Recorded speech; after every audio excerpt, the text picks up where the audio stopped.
de setembro, seja muito bem-vindo ao Plano Anual de Leitura da Bíblia com Lana e Rosana. Hoje nós vamos ler Mateus, do capítulo 7 ao capítulo 9. O costume de julgar os outros. Não julguem os outros para vocês não serem julgados por Deus, porque Deus julgará vocês do mesmo modo que vocês julgarem os outros, e usará com vocês a mesma medida que vocês usarem para medir os outros. Por que você vê o cisco que está no olho do seu irmão e não repara na trave de madeira que está no seu próprio olho? Como é que você pode dizer ao seu irmão, me deixe tirar esse cisco do seu olho, quando você está com uma trave no seu próprio olho? Hipócrita, tire primeiro a trave que está no seu olho e então poderá ver bem para tirar o cisco que está no olho do seu irmão. Não deem para os cachorros o que é sagrado, pois eles se virarão contra vocês e os atacarão. Não joguem as suas pérolas para os porcos, pois eles a pisarão. A bondade de Deus. Peçam e vocês receberão. Procurem e vocês acharão. Batam e a porta será aberta para vocês. Porque todos aqueles que pedem, recebem. Aqueles que procuram, acham. E a porta será aberta para quem bate. Por acaso algum de vocês, que é pai, será capaz de dar uma pedra ao seu filho quando ele pede pão?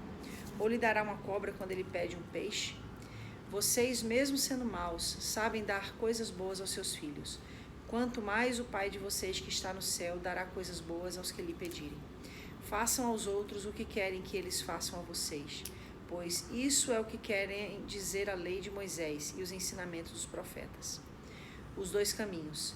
Entrem pela porta estreita, porque a porta larga e o caminho fácil levam para o inferno, e há muitas pessoas que andam por esse caminho. A porta estreita e o caminho difícil levam para a vida, e poucas pessoas encontram esse caminho. Os falsos profetas. Cuidado com os falsos profetas. Eles chegam disfarçados de ovelhas, mas por dentro são lobos selvagens. Vocês os conhecerão pelo que eles fazem. Os espinheiros não dão uvas, e os pés de urtiga não dão figos.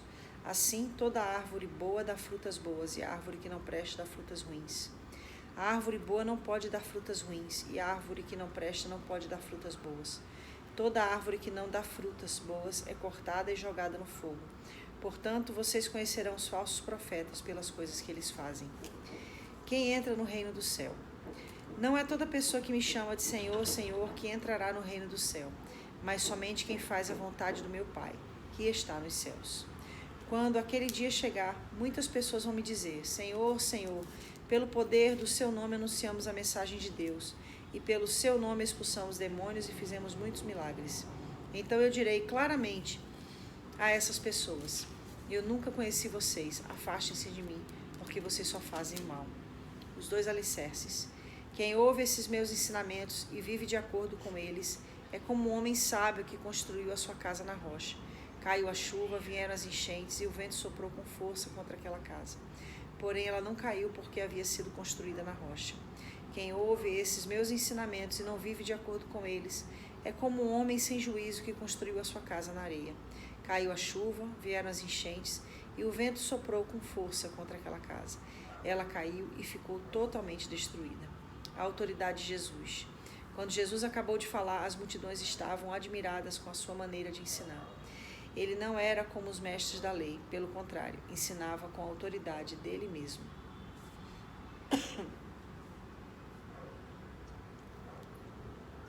Ok. Jesus cura um leproso. Jesus desceu do monte e muitas multidões o seguiram. Então um leproso chegou perto dele, ajoelhou-se e disse, Senhor, eu sei que o Senhor pode me curar se quiser. Jesus estendeu a mão, tocou nele e disse, sim, eu quero, você está curado. No mesmo instante ele ficou curado da lepra.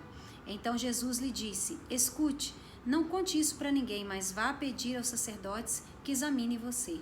Depois, a fim de provar para todos que você está curado, vá oferecer o sacrifício que Moisés ordenou.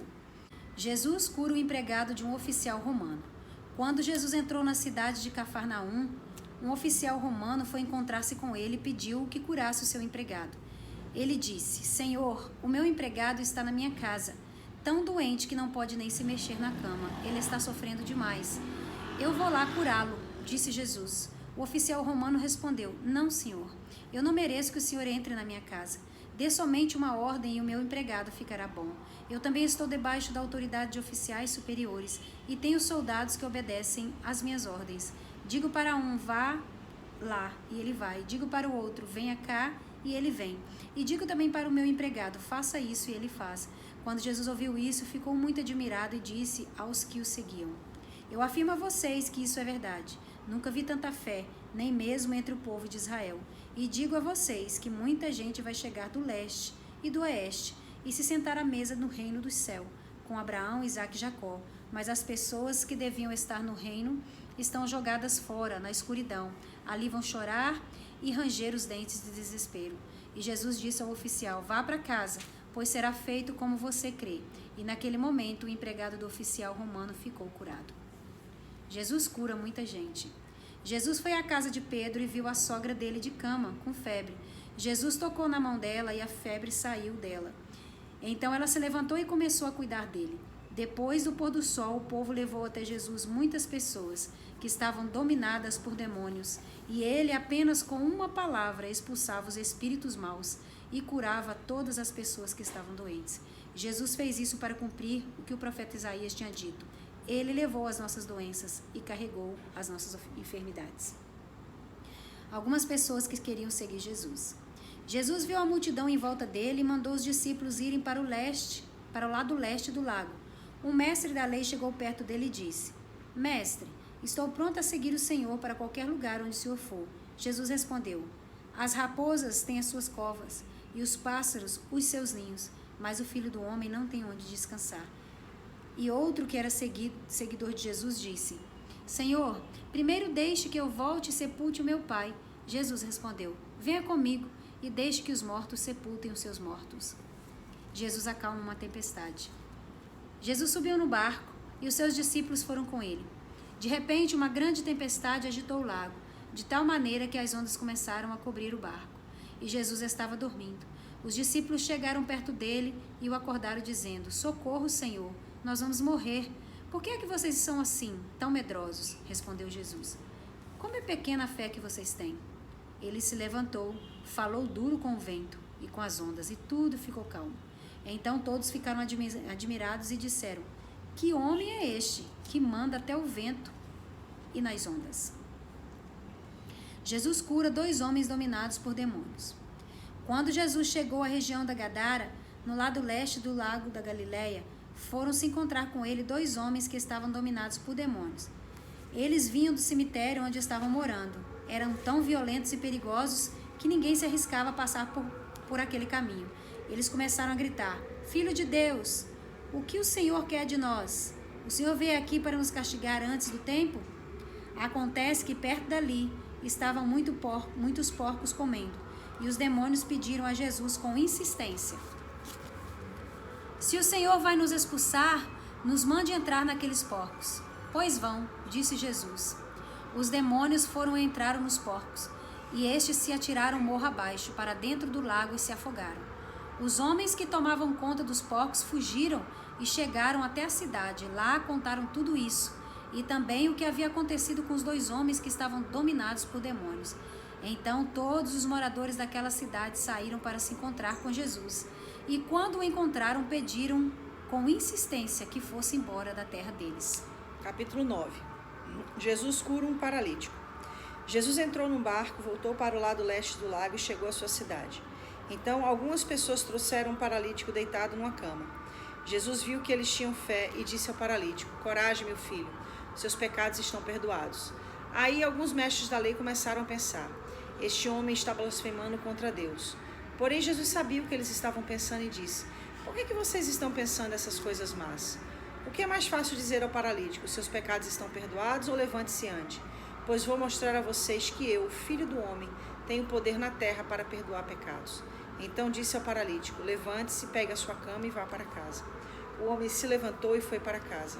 Quando o povo viu isso, ficou com medo e louvou a Deus por dar esse poder a seres humanos. Jesus e Mateus. Jesus saiu dali e no caminho viu um cobrador de impostos chamado Mateus, sentado no lugar onde os impostos eram pagos. Jesus lhe disse: Venha comigo. Mateus se levantou e foi com ele. Mais tarde, enquanto Jesus estava jantando na casa de Mateus, muitos cobradores de impostos e outras pessoas de má fama chegaram e sentaram-se à mesa com Jesus e os seus discípulos. Alguns fariseus viram isso e perguntaram aos discípulos: Por que é que o mestre de vocês come com os cobradores de impostos e com outras pessoas de má fama? Jesus ouviu a pergunta e respondeu: os que têm saúde não precisam de médico, mas sim os doentes. Vão e procurem entender o que quer dizer esse trecho das Escrituras. Eu quero que as pessoas sejam bondosas e que não me ofereçam sacrifícios de animais, porque eu vim para chamar os pecadores e não os bons. Jesus e o jejum. Então os discípulos de João Batista chegaram perto de Jesus e perguntaram: por que é que nós e os fariseus jejuamos muitas vezes, mas os discípulos do Senhor não jejuam? Jesus respondeu: vocês já acham que os convidados de um casamento podem estar tristes enquanto o noivo está com eles? Claro que não, mas chegará o tempo em que o noivo será tirado do meio deles, então sim, eles vão jejuar. Ninguém usa um retalho de pano novo para remendar uma roupa velha, pois o remendo novo encolhe e rasga a roupa velha, aumentando o buraco. Ninguém põe vinho novo em odres velhos. Se alguém fizer isso, os odres rebentam, o vinho se perde e os odres ficam estragados. Pelo contrário, o vinho novo é posto em odres novos, e assim não se perdem nem os odres, nem o vinho. Jesus cura uma mulher e uma menina. Enquanto Jesus estava falando ao povo, um chefe religioso chegou perto dele, ajoelhou-se e disse: a minha filha morreu agora mesmo. Venha e ponha as mãos sobre ela para que viva de novo. Então Jesus foi com ele e os seus discípulos também foram. Certa mulher que fazia 12 anos que estava com uma hemorragia veio por trás de Jesus e tocou na barra da sua capa. Pois ela pensava assim: se eu apenas tocar na capa dele, ficarei curada. Jesus virou, viu a mulher e disse: coragem, filha, você sarou porque teve fé. E naquele momento a mulher ficou curada. Depois Jesus foi para a casa do chefe religioso. Quando viu os que tocavam música de enterro e viu a multidão numa confusão geral, disse: saiam todos daqui. A menina não morreu, ela está dormindo. Então começaram a caçoar dele. Logo que a multidão saiu, Jesus entrou no quarto em que a menina estava, pegou-a pela mão e ela se levantou. E a notícia a respeito disso se espalhou por toda aquela região. Jesus cura 2 cegos. Jesus saiu daquele lugar.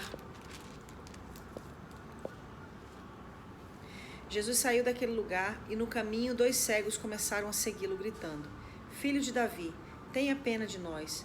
Assim que Jesus entrou em casa, os cegos chegaram perto dele. Então ele perguntou: vocês creem que eu posso curar vocês? Sim, Senhor, nós cremos, responderam eles. Jesus tocou nos olhos deles e disse: então que seja feito como vocês creem.